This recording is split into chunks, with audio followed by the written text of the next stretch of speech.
தண்டுகள் நிமிர்ந்து நேராக நிற்கும் என் தாமரை மொட்டினுடைய இந்த அழகை ரசித்து கொண்டே இருக்கும் பொழுது பாரதியின் ஒரு கூற்றுதான் எனக்கு ஞாபகம் வருகிறது.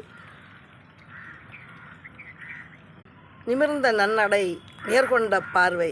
ஆம், பாருங்கள், எவ்வளவு அழகிய ஒரு நிமிர்ந்த ஒரு தோற்றத்துடனும் ஒரு நல்ல ஒரு பார்வையுடனும் இருக்கும் என்னுடைய இந்த தாமரை மொட்டினை பார்ப்பதற்கு ஒரு கண் பத்தாது, 100 கண்களுக்கு மேல் தேவைப்படுகிறது. தாமரை பூவிற்கும் தண்ணிக்கும் என்றுமே சண்டைகள் வந்ததில்லை என்ற கூற்று உண்மையாகிறது. அதன் இலைகளாகட்டும், மொட்டுகளாகட்டும், பூக்களாகட்டும், பாருங்கள் நீரின் மேல் எவ்வளவு அழகாக இருக்கிறது என்று. பெண்களின் மனதின் ஆழத்தை ஒப்பிடும் பொழுது தாமரையை பற்றித்தான் கூறிக்கொண்டிருப்பார்கள். நீரின் ஆழம் எவ்வளவு இருக்கிறதோ அதே போல்தான் இந்த தாமரை மலர்களுடைய இலை